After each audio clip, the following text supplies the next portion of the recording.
We generally like to take the fight to the person. Okay, if they're showing an aggressive action towards us, towards the police, then basically, because of our training, our high level of training, it keeps us safe, and like I said, we will take the fight to them. Wilson Wong, police officer, 3+1, LAPD SWAT.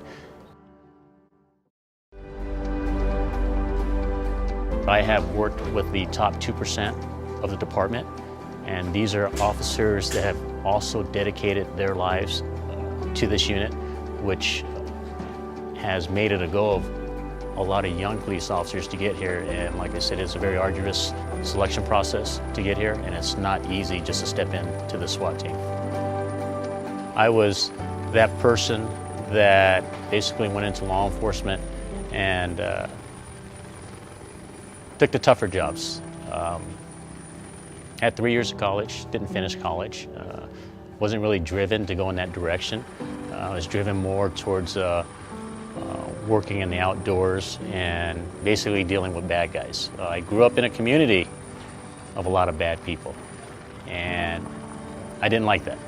So I put all my efforts into basically coming back and helping others, the community, because you needed that person. You always looked up to police officers to protect you, and I wanted to be that person. As a child, I always looked up to police officers as the people coming to help us. So, and I knew I could give that back to the community. I think over the years, as long as he's been in SWAT, with his character and the way he is, it's just kind of just even keel. Nothing really phases the guy. Yeah, the house is clear. It's on you. All right, we're going hot!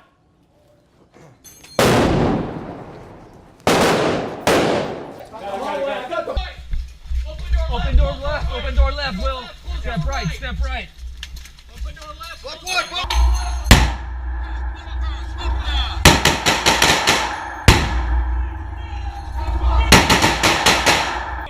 Last room.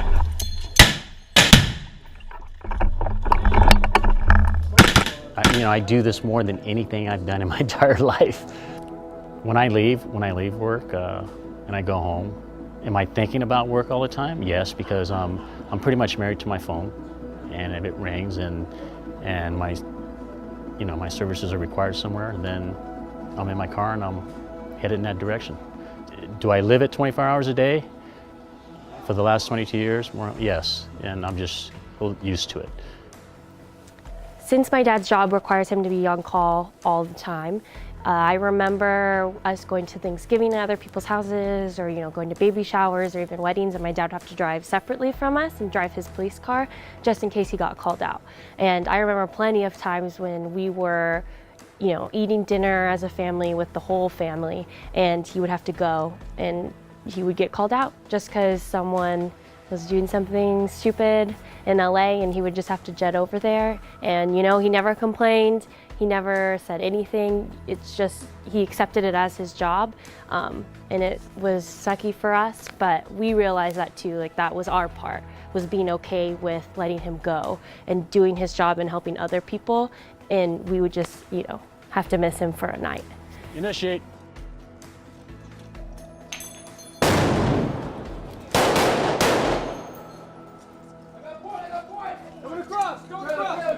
My mother was, she came from China.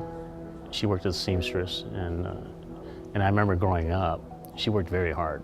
Obviously my father at times didn't always help us, and so I always saw my mother, working day in, day out, 6 days a week. And I remember going to her work, watching her and all her friends. She was making dresses, but she did what she had to do because that was the only thing that she knew how to do, and she never complained about it. She came home, she did, made dinner, she did the dishes, and she was there for us, and I always remember that. She was a hard worker. That's one thing that I'll never forget, because when I come to work, I try to basically apply the same qualities that she had, and just go to work. I tell the guys, my guys here, just go to work, do your job, and there'll be no complaints about anything. My dad is really good at what he does. So I think that it's just in his blood. And if he didn't do it, I don't know what else he would be doing. It's, inspiring to people. And I think that not only it's inspiring people who want to go into law enforcement and do, crazy things like he does, but it's just inspiring that, Asian Americans can come out and do whatever they want to do. SWAT will always be with me for my entire life. And it's something that I dedicated my life to. Even when I leave or retire, I'm always considered a SWAT officer, SWAT operator, or past SWAT officer, and 20 years from now, if I'm still alive, I will probably still consider myself a SWAT operator.